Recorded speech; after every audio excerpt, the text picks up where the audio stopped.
반갑습니다. 제가 이 교회 팔공로 교회 입당 예배할 때 와서 한번 말씀을 전한 기억이 있습니다. 두 번째인데요. 대단히 반갑습니다. 또 오늘 이렇게 부족하지만 초청해 주신 우리 노 선생님 부부와 또 팔공로 성도들께 감사를 드립니다. 오늘 함께 나누고 싶은 말씀은 순종의 축복이란 제목을 가지고 말씀을 좀 나누기를 원합니다.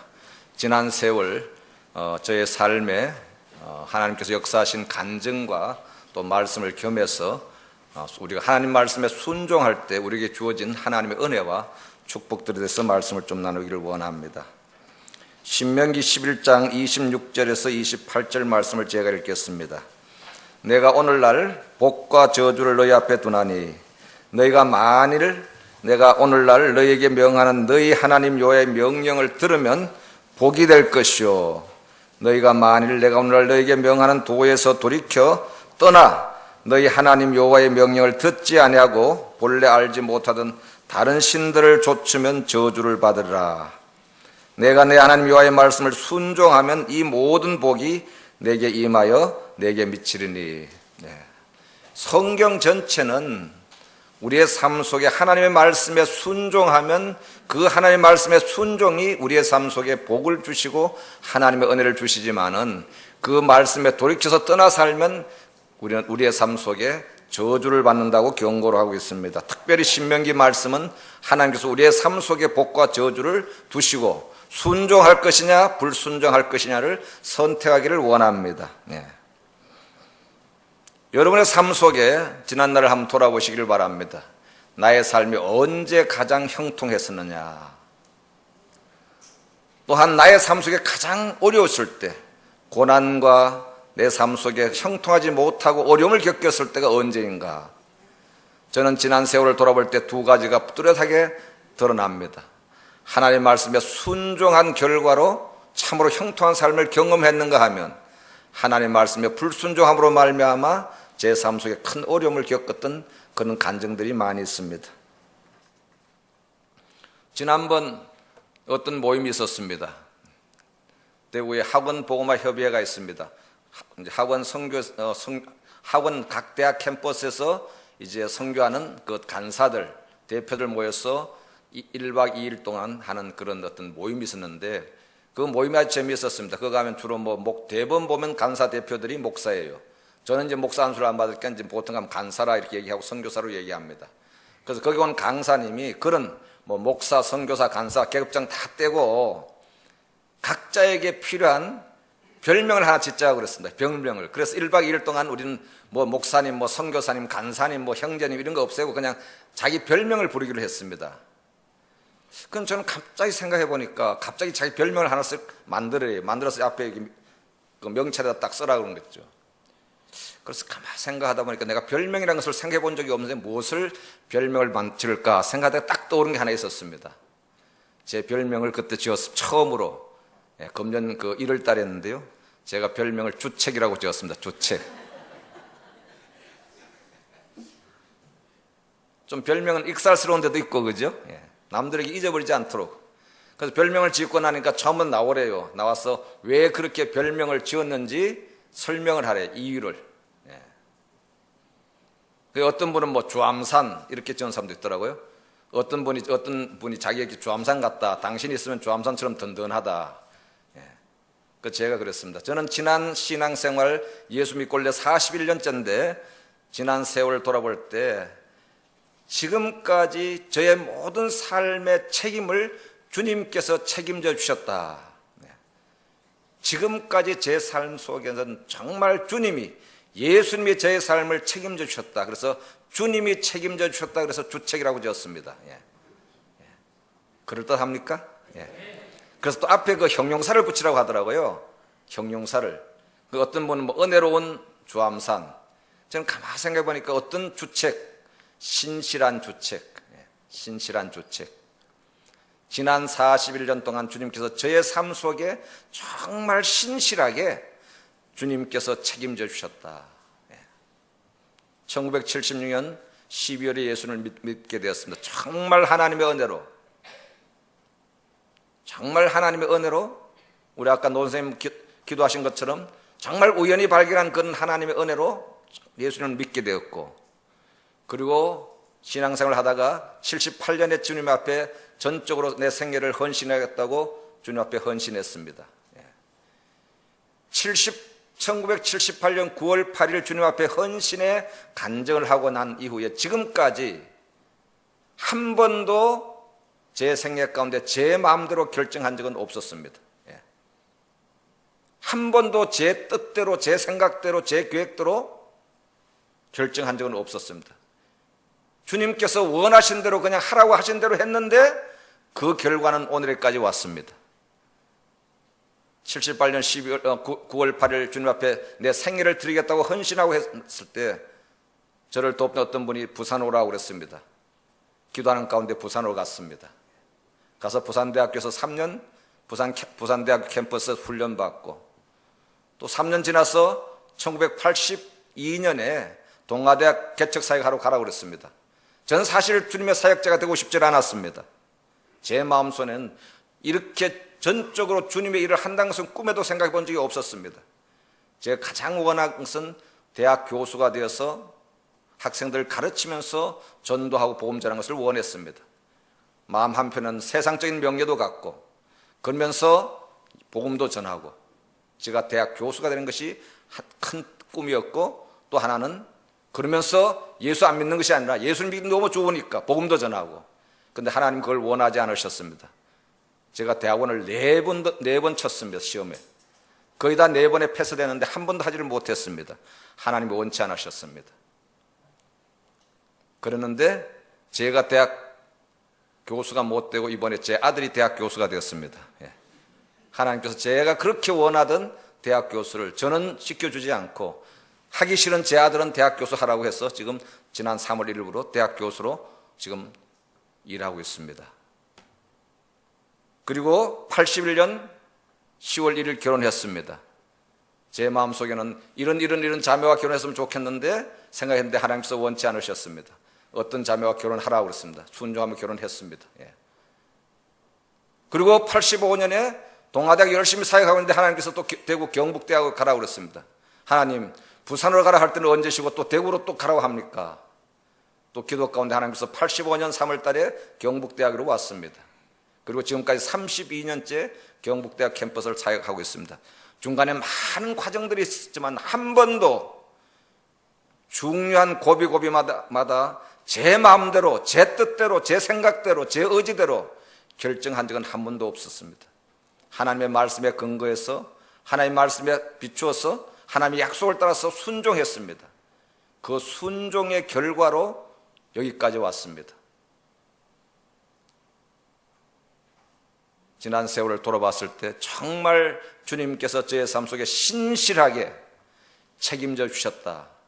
주님의 말씀 그대로 순종했을 때 주님께서는 책임져 주셨습니다. 우리의 삶 속에 우리는 주님에 대한 신뢰, 우리는 주님께서 우리의 삶의 구세주로 예수님을 영접했습니다. 모셔드렸습니다. 뿐만 아니라 그 주님께서 우리의 삶의 주인으로, 이제는 우리 삶 속에 가장 중요한 주인으로 우리는 모셔드렸습니다. 이제 삶의 주인은 내가 아니라, 내 삶의 주인은 내가 아니라 예수님이 내 삶의 주인이기 때문에 내 삶에 책임져 주시는 분은 누구냐? 바로 예수님이라는 겁니다. 예수님이 내 삶에 책임져 주신다. 그래서 주님이 책임져 주셨다는 것을 저는 정말 확신 있게 우리 여러분에게 말할 수 있습니다. 신실하게 지난 세월을 책임져 주셨습니다.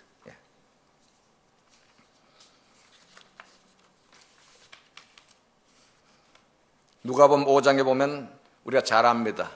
한 기사가 나오지 않습니까? 베드로가 예수님 없이 열심히 바닷가에서 고기를 잡았습니다. 베드로가 밤새도록 고기를 잡았지만 한 마리도 잡지를 못했습니다. 그때 예수님이 오셨습니다. 베드로의 배에 예수님이 올라서서 베드로에게 말씀하셨습니다. 내가 고기를 많이 잡았느냐? 베드로가 뭐라고 그랬습니까? 주 선생님이 우리가 밤이 맞도록 수고를 하였지만은 잡은 것이 없지만은 그래서 예수님께서 뭐라고 했습니까? 배 오른쪽에 깊은 데로 가서 그물을 내리라. 말씀에 의지하여 내가 그물을 내리리다 그랬습니다. 예. 여러분, 고기 잡는 어부는 바닷가에서는 최고였습니다. 베드로는 고기 잡는 데서는 탁월한 사람이었습니다. 수십 년 동안 그의 경험, 그의 어부로서의 지식, 밤새도록 고기를 잡았습니다. 여러분, 보통 어부들이 밤에 나갔다 오지 않습니까? 밤에 고기를 잡았다가, 왜냐하면 고기들은 밤에 불빛을 보고 몰려듭니다. 그리고 해가 뜨면 고기들이 다 흩어져 버린단 말이죠. 그래서 베드로는 이제 한 마리도 고기를 잡지 못하고 너무 허전한 마음으로 그물을 씻고 있었습니다. 그물을 정리하고 있었습니다. 그때 예수님 오셔서 베드로에게 그물을 내리라고 그랬습니다. 정말 어려운 순간입니다.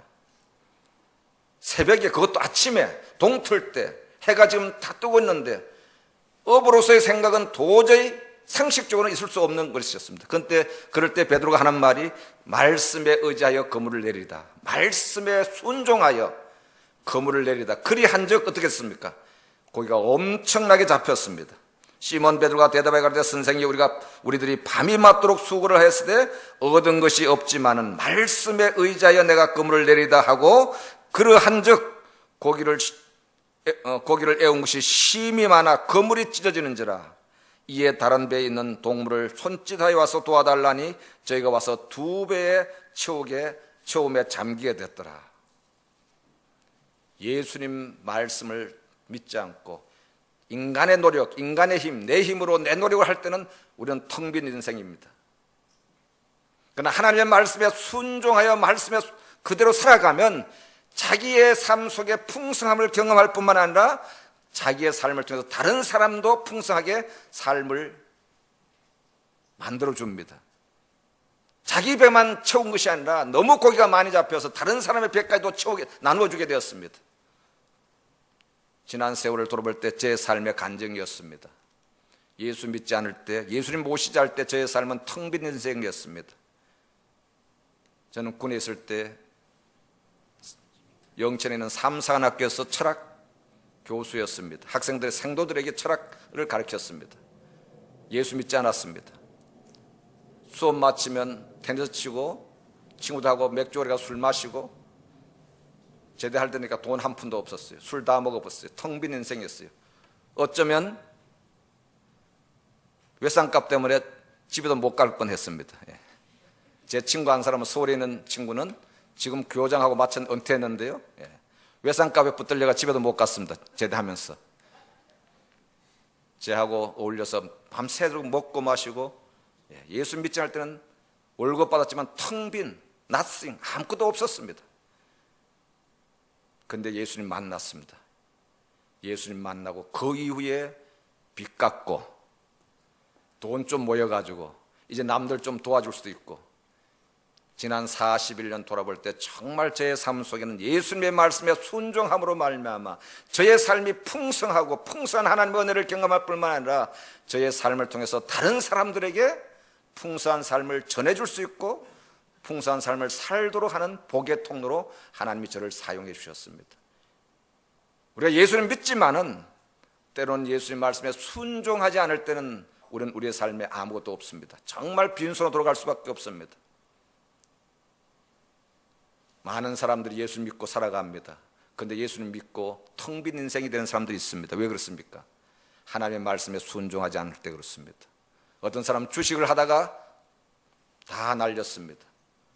어떤 사람은 도박에 인생을 날렸습니다. 예수님 믿지만은 하나님 말씀에 순종하지 않고 말씀에 불순종한 결과로 말미암아 그의 삶은 풍성한 것이 아니라 아무것도 없는 빈손에 불과했습니다.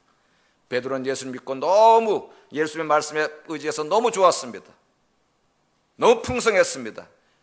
그의 생애 가운데 아마 그와 같은 경험은 처음 했을 겁니다. 만선이 되었습니다. 만선뿐만 아니라 자기 배뿐만 아니라 남의 배도 채웠습니다. 그래서 그는 이제는 예수님 앞에서 너무 행복해서 그 배들을 버려두고 그의 생애 가운데 예수님을 따르기로 결심했습니다.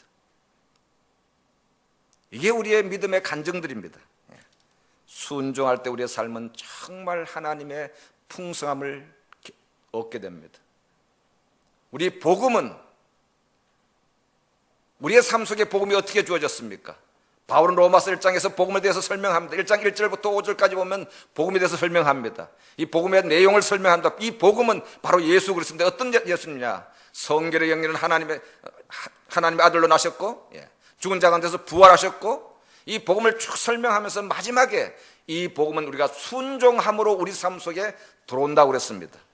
1장 5절에 보면 세상에서 가장 천한 죄인인 우리는 그리스도를 통해서 하나님의 은혜를 넘치도록 받았습니다. 그렇지 않습니까? 우리가 예수를 통해서 넘치는 하나님의 은혜를 받았습니다.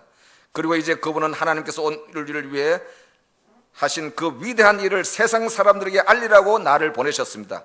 모든 사람이 그리스도를 믿고 하나님께 순종하게 하시기 위한 것입니다. 우리가 예수 그리스도를 통해서 이 복음은 순종을 통해서 우리의 삶 속에 들어왔습니다. 다시 말하면 순종은 하나님의 복을 우리 삶 속에 가져오는 파이프입니다. 파이프 역할이라는 거죠. 내가 순종의 파이프가 잘 열려 있으면 하나님의 복음의 모든 은혜가 내 삶 속에 흘러 들어옵니다. 근데 순종이라는 이 파이프가 막혀 있으면 아무리 하나님께서 복을 많이 주시기를 원하고 은혜를 주시기 원하시지만은 결코 내 삶 속에 들어올 수 없습니다. 여러분, 저 803 위에 가면 큰 못이 있지 않습니까? 여기 올라가면. 그 못에 아무리 물이 많이 있지만은 그 물을 우리 집으로 끌어올 수 있는 파이프가 막혀 있으면 그 풍성한 물을 끌어올 수가 없습니다. 여러분의 삶 속에, 나의 삶 속에는 어떻습니까? 지금 순종의 파이프가 깨끗하게 열려져 있습니까? 아니면 막혀져 있습니까? 하나님께서 나를 그 크신 하나님의 은혜를 주시기를 원하시는데 내 삶 속에 순종이라고 하는 파이프가 막혀 있으면 나는 하나님의 은혜를 누릴 수가 없습니다. 우리가 순종할 때 하나님의 구원의 풍성함을 누리게 됩니다. 우리가 순종할 때 하나님의 사랑을 다시 확인하게 됩니다. 우리가 순종할 때 우리 삶 속에 하나님의 소망의 은혜가 넘치게 됩니다. 우리가 순종할 때 하나님의 평강이 내 마음속에 넘칩니다. 여러분, 하나님 말씀에 불순종해 보세요. 얼마나 마음이 불편합니까? 마음이 어렵습니까? 순종할 때 우리는 하나님의 평강을 누리게 됩니다. 우리 그리스도의 삶 속에 가장 큰 은혜가 뭡니까? 내 마음에 하나님의 사랑이 넘치고 하나님의 깊은 은혜가 넘치고 내 삶 속에 소망이 넘치고 하나님의 평강이 넘치고 구원의 감격이 넘치고, 이런 것은 날마다 하나님의 말씀의 파이프를 통해서 우리가 경험되어지는 일입니다. 이사야 48장에도 그렇게 얘기합니다. 17절에부터 18절까지 보면 너희의 구속자시오 이스라엘 거룩하신 자이신 여호와께서 가라사대 나는 내게 유익하도록 가르치고 너를 마땅히 행할 길로 인도한 너희 하나님 여호와라. 슬프다 내가 나의 명령을 듣지 아니하였도다. 만일 들었다면 내 평강이 강과 같았겠고 내 의가 바다 물결 같았으리라. 하나님의 말씀에 순종하였으면 우리 마음속에 하나님의 말하는 평강이 피스 바다같이 넘쳤다는 거예요.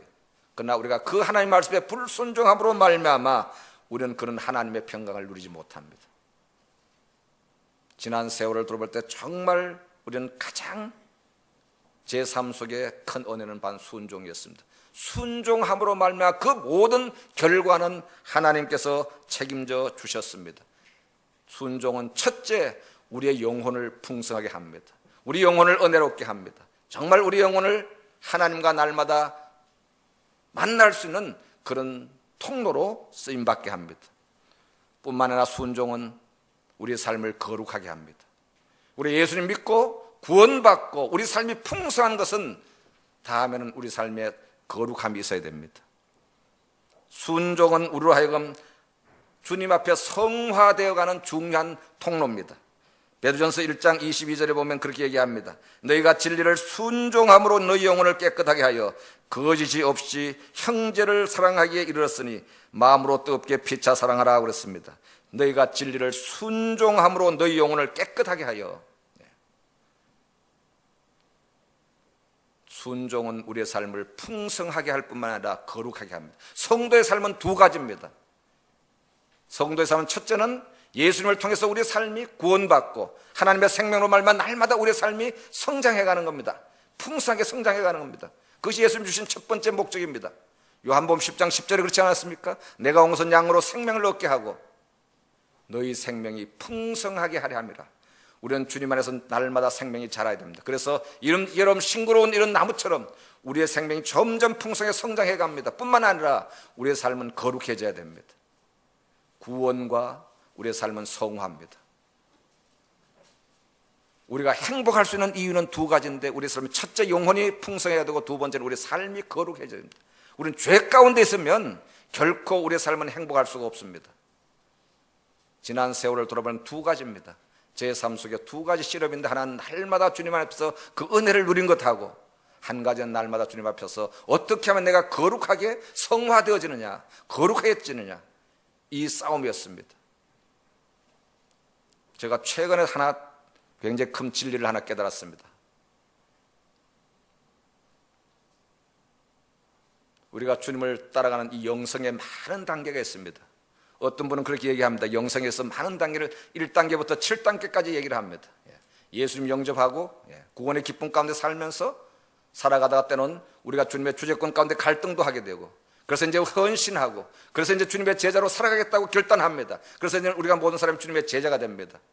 그러나 제자가 되지만 여전히 우리는 뭐냐면 하나님의 말씀과 씨름합니다. 때로는 순종하기도 하고 불순종하기도 하면서 실패하기도 하고 넘어지기도 하고 좌절하면서, 그러면서 어떻든 우리는 주님의 제자로 따라가기를 노력합니다.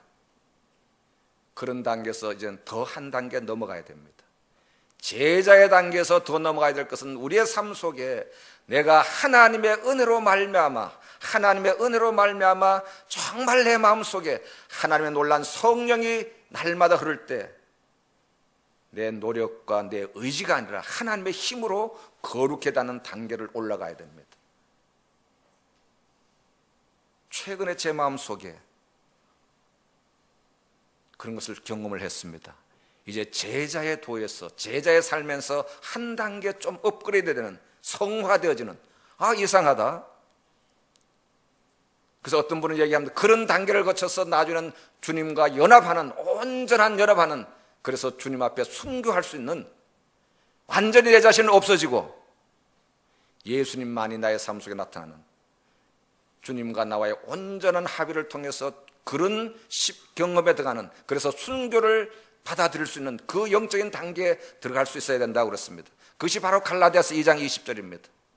내가 그리스도와 함께 십자가에 못 박혔나니 이제는 내가 산 것이 아니요 오직 내 안에 그리스도께서 사신 것이라. 이제 내가 육체 가운데 사는 것은 나를 사랑하사 나를 위하여 자기 몸을 버리신 하나님의 아들을 믿는 믿음 안에 사는 것이라. 나는 없어지는 겁니다. 내 생각, 내 의지, 내 계획, 내 야망 없어지고 오직 예수님만이 나의 삶 속에 있을 때 우리는 온전한 주님과의 같아지는 이런 거룩한 형상으로 바뀌어갑니다. 신앙생활은 주님으로 말미암아 얻는 큰 은혜를 누릴 뿐만 아니라 내가 주님을 닮아가는 거룩한 삶 가운데 일생을 살아가야 됩니다. 어떻게? 순종을 통해서. 제가 하나 기도 제목이 있습니다. 데살로니가서 5장 23절에 주님 오실 때까지 영과 혼과 몸이 흠없이 거룩하게 보존되기를 원한다. 우리 영과 혼과 몸이 거룩하게 보존되는 한 가지 원리가 있다면 하나님의 말씀에 순종하는 겁니다. 말씀에 순종하지 않고는 결코 우리는 거룩해질 수가 없습니다. 하나님의 말씀과 기도로 거룩해진다고 했습니다. 여러분, 어디에 우리 자신을 드립니까? 죄에게 자신을 드리면 우리는 죄의 종이 됩니다. 하나님의 말씀에 우리 자신을 드리면 하나님의 종이 됩니다. 우리는 날마다 선택해야 됩니다. 내가 하나님의 종이 될 것이냐 아니면 죄의 종이 될 것이냐, 두 가지 싸움 가운데 있습니다. 그래서 우리는 하나님의 말씀에 순종하면 하나님이 종이 되어 거룩함에 이르게 되고, 우리는 죄 가운데 순종하게 되면 죄의 종이 되고 영원한 죄 가운데 들여집니다. 너희 육신이 연약함으로 내가 사람의 예대로 말하는 너희가 전에 너희 지체를 부정과 불법에 들여 불법에 이른 것 같이 이제는 너희 지체를 의에게 정으로 들여 거룩함에 이르라. 우리는 신앙생활에서 두 가지를 목표로 해야 돼. 첫째는 어떻게 하면 날마다 하나님의 풍성한 은혜를 내가 누리며 살아갈 것인가, 어떻게 하면 하나님의 거룩한 삶 가운데 초점을 맞춰 살아갈 것인가를 생각을 해야 됩니다. 여러분 어떻습니까? 우리 지난날의 삶을 돌아봅시다. 언제 내 삶이 가장 어렵고 힘들었습니까? 언제 내 삶이 가장 갈등이 많고 곤고했습니까? 많은 그리스도인들이 주님을 잘 섬기고 있지만은 그러나 우리 삶 속에 가끔 보면 영혼의 어두운 밤이 있습니다. 영혼의 캄캄함이 있고 정말 고통 가운데 있을 때, 물론 외적인 환경이 어려울 수 있습니다. 고난이 오고 역경이 오고 믿음의 시련들이 오고 그렇게 힘들어 할 수도 있지만은 대부분 보면 내 내면적인 삶에 하나님의 말씀에 불순종할 때 우리 영혼이 어려움을 경험하게 됩니다. 시편 107편 10절에서 11절 사람이 어렵게 되는 이유를 이야기하고 있습니다. 사람이 흑암과 사망의 그늘에 앉으며 공고와 쇠사슬에 매임은 하나님의 말씀을 거역하며 지존자의 뜻을 멸시함이라. 언제 우리가 곤고와 쇠사슬에 매이게 됩니까? 하나님의 뜻을 거역할 때, 지존자의 뜻을 멸시할 때. 이것을 현대어 성경은 이렇게 번역하고 있습니다. 어떤 사람들은 어두움과 사망의 그늘 속에 앉아 있습니다. 쇠사슬에 매여 고통 중에 있는 죄수들과 같았습니다. 이는 그들이 하나님의 말씀을 거역하고 가장 높으신 분의 가르침을 무시했기 때문입니다. 이것을 아주 영어 성경은 재밌게 얘기했습니다. 하나님과의 상담, 그 하나님의 상담을 무시했다고 해서 despise of the counsel of the most high. 왜 우리 삶에 공고와 쇠사슬의 고통이 있느냐? 하나님, 가장 높으신 하나님과의 상담을 내가 무시했다는 거죠. 여러분 어떻게 합니까? 주님 앞에 기도합니다. 하나님 어떻게 할까요? 하나님께서 얘기하십니다. 이렇게 순종해라. 분명히 하나님께서는 음성을 들려주십니다. 순종하기를 원하시는데 내가 하나님께서 들려주신 그 하나님의 음성, 하나님의 지혜로운 뜻, 그 하나님의 카운슬 무시했을 때 우리 삶 속에 고통이 온다고 그랬습니다. 고난이 온다고 그랬습니다. 어려움이 온다고 그랬습니다. 여러분 어려울 때 여러분 노선생님 부부에 가서 상담하지 않습니까? 그래서 노선생님이 이렇게 하는 게 좋겠다고 했는데 그분의 뜻을 무시하고 내 마음대로 하고 나면 나중에 결과는 어떻습니까? 내가 원한 대로 되지 않고 어려움을 겪었을 때 그분과의 상담에 내가 순종했더라면 그런 생각을 가질 때가 있습니다. 우리는 날마다 하나님 앞에 나와서 하나님과의 상담을 해야 됩니다. 하나님 어떻게 할까요? 기도로 상담하고 성경 말씀으로 상담하면서 하나님과 상담하면서 그분의 음성에 순종할 때 하나님은 우리 삶 속에 가장 선한 길로 인도해 주십니다. 왜냐하면 그것은 하나님의 목적입니다. 신명기 10장 13절에 그렇게 얘기하지 않습니까? 내가 오늘날 너의 행복을 위하여 여호와의 말씀에 순종할 것이 아니냐. 하나님께서는 하나님의 행복이 아니라 우리의 행복을 위해서 하나님께서는 우리의 말씀에 순종하기를 원하십니다. 오스왈드 챔버스는 그렇게 얘기합니다. 영적 이해의 황금률은 지적으로 아는 데 그치지 않고 순종하는 데 있다. 사람이 과학적 지식을 원한다면 지적 호기심이 그의 안내자가 된다. 그러나 그가 예수 그리스도의 교훈을 깨닫기 원한다면 다만 순종으로 가능하다.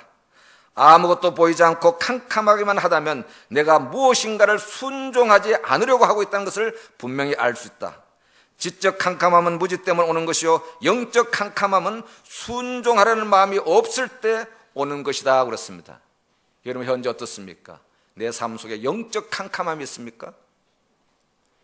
지적 캄캄함은 내가 모르기 때문에 오는 겁니다. 그럼 무지하기 때문에 오는 겁니다. 그러나 영적으로 아무것도 보이지 않고 하나님의 뜻이 들리지 않고 하나님의 소리가 들리지 않고 하나님의 음성이 들리지 않을 때는 내 마음속에 불순종하려고 하는 마음이 있을 때 옵니다. 그렇지 않습니까? 하나님의 뜻은 분명합니다. 우리 하나님의 뜻 가운데 순종하면 우리 삶 속에 환한 빛이 보입니다. 말씀은 빛이지 않습니까? 하나님은 우리의 빛이 아닙니까?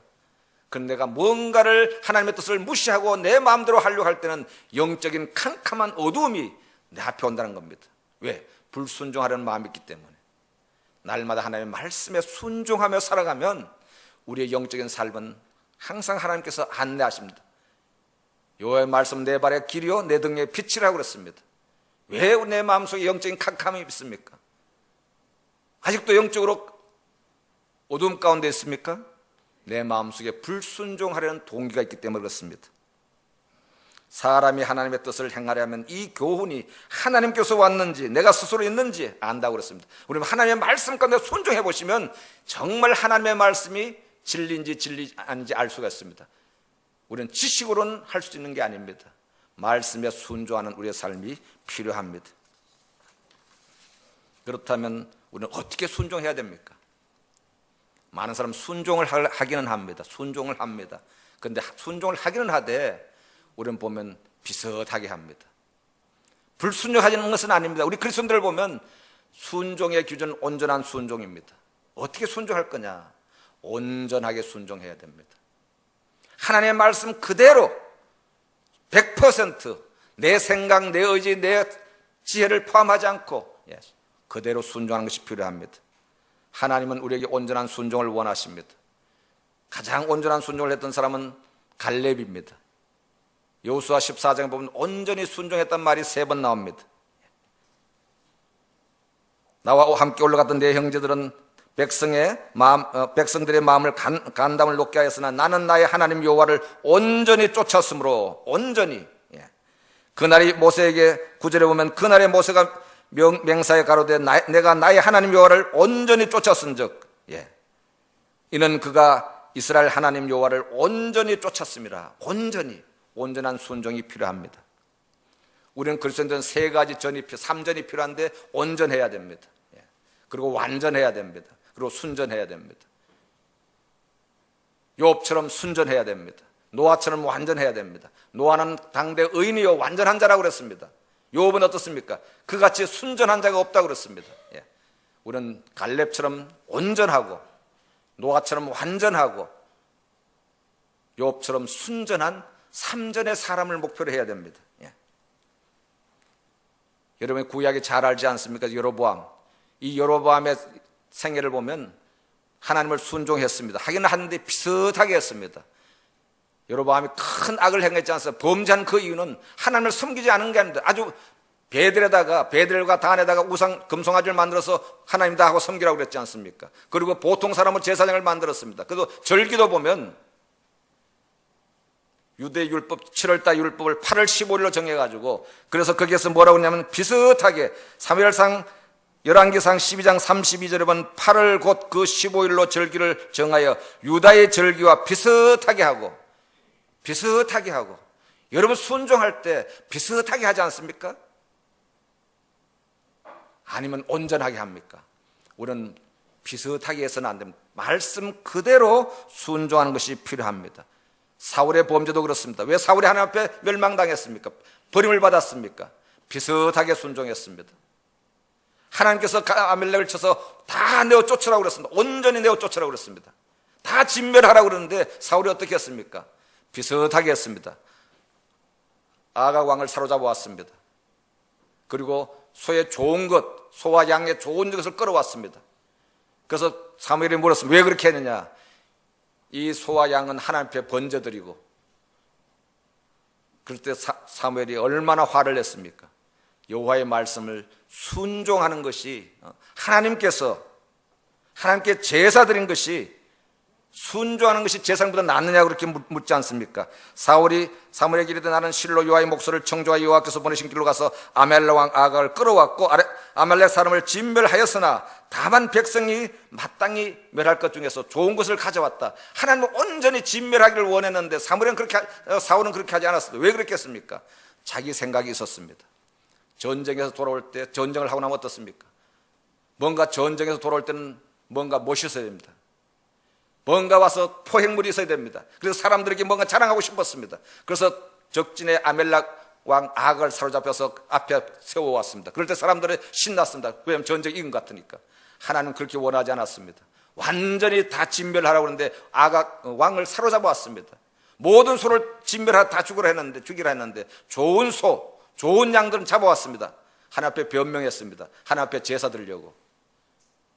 여러분, 우리의 순종은 하나님 앞에 완전한 것을 원합니다. 사무엘이 가로되 여호와께서 번제와 다른 제사들을 그 목소리 순종하는 것을 좋아하심 같이 좋아하시겠나이까? 순종이 제사보다 낫고 듣는 것이 수양의 기름보다 나으니 이는 거역하는 것은 사술의 죄와 같고 왕과 쓴 사신 우상의 절한 죄와 같다고 그랬습니다.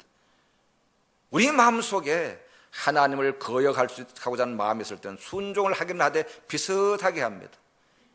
하나님 앞에 버림을 받게 됩니다. 온전한 순종을 하나님께서는 원하십니다. 우리는 순종을 할 때 자기 생각, 자기 지혜, 자기 경험을 가미해서는 안 되고 하나님 말씀 그대로 순종하는 습관이 필요합니다. 마지막으로 그러면 우리가 어떻게 이 순종의 삶을 발전시켜 나갈까? 어떤 사람이 순종을 잘할 것 같습니까? 우리의 순종의 삶의 가장 대표적인 사람은 누가 있습니까? 여러분 마음속에 순종 그러면 생각나는 사람 누가 있어요? 가장 순종의 모범이 된 사람 누가 있어요? 우리 잘 알지 않습니까? 예, 아브라함이죠. 예, 아브라함. 하나님께서 아브라함에게 독자 이삭을 제물로 드리라고 그랬습니다. 아브라함은 창세기 22장에 보면 아무 소리 없이 독자 이삭을 제물로 드리기를 원했습니다. 이삭을 드리고 모리아산으로 가서 제물로 드렸습니다. 제물로 바쳤습니다. 그럴 때 하나님께서 그 아브라함의 손을 잡고 아브라함아 아브라함아 이제 됐다고 그랬습니다. 여러분 어떻게 그런 순종이 가능합니까? 어쩌면 이 이야기는 정말 말도 안 되는 소리입니다.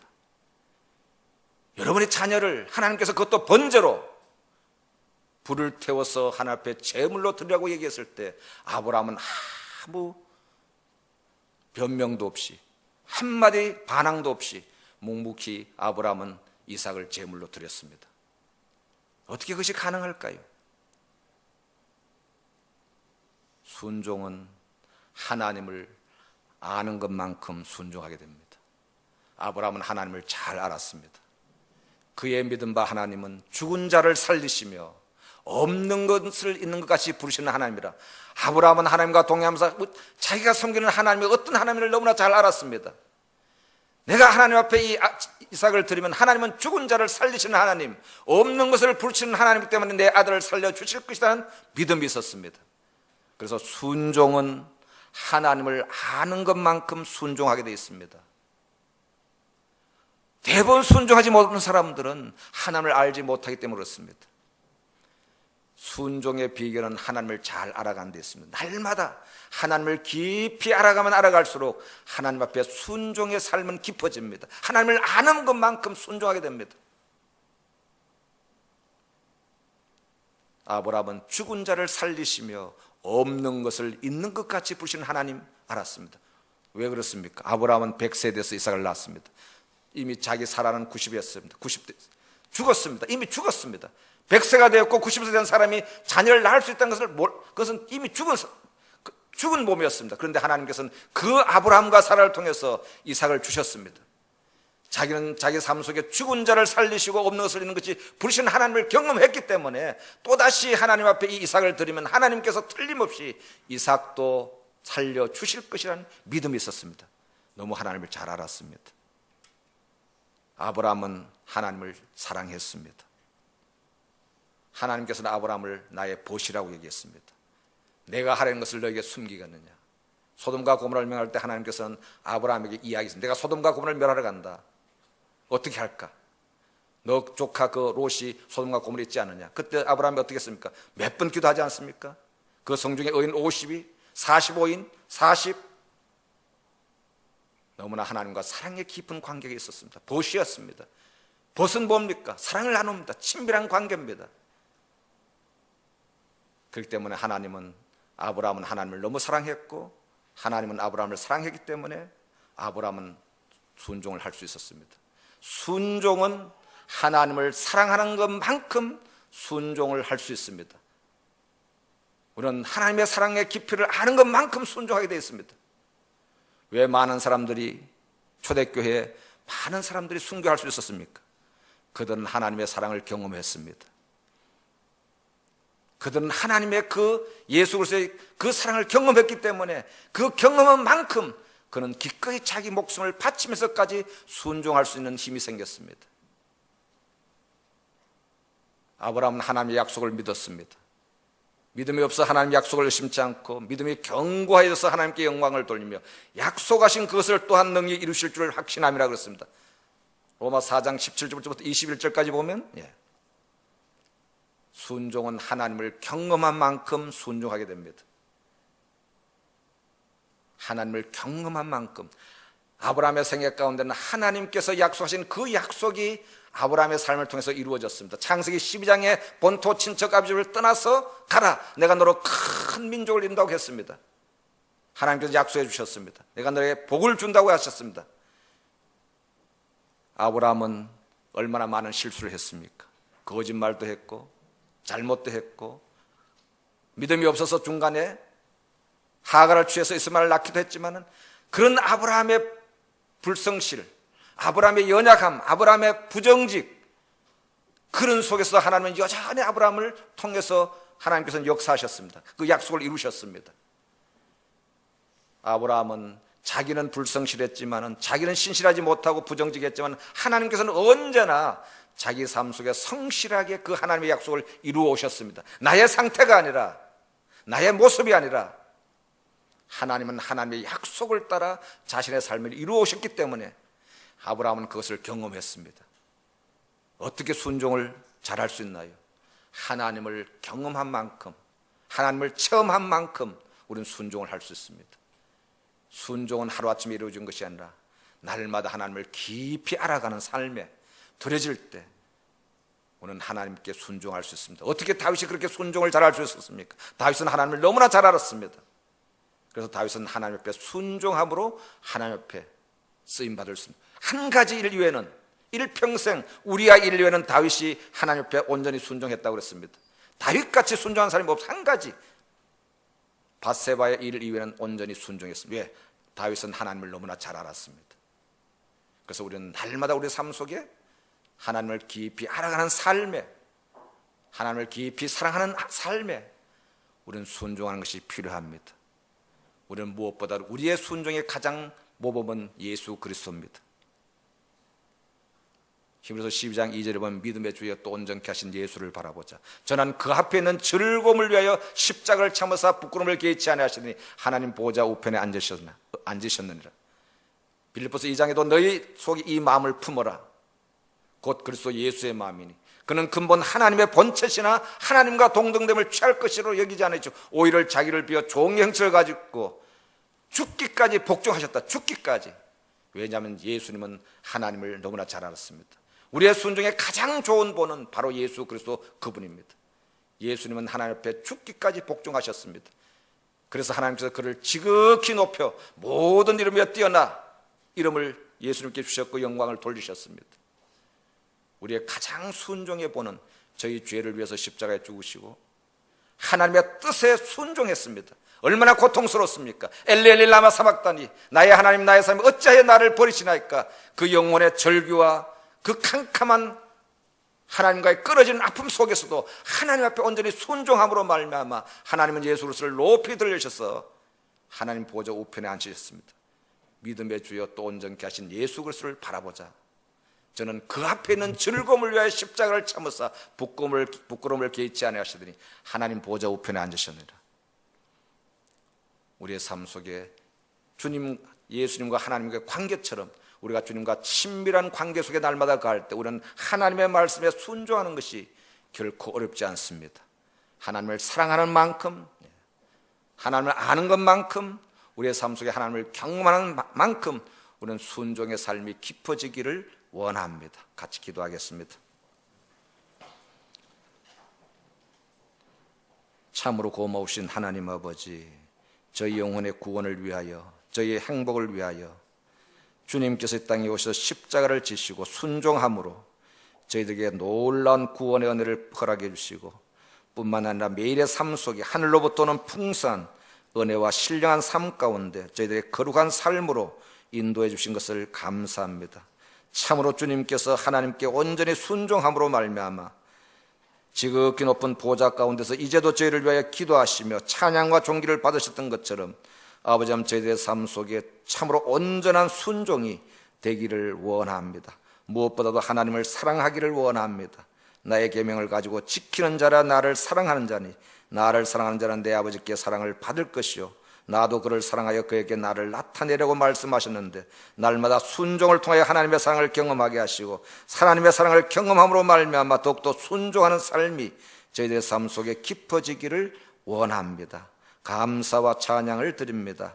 예수님의 이름으로 기도합니다. 아멘. 감사합니다.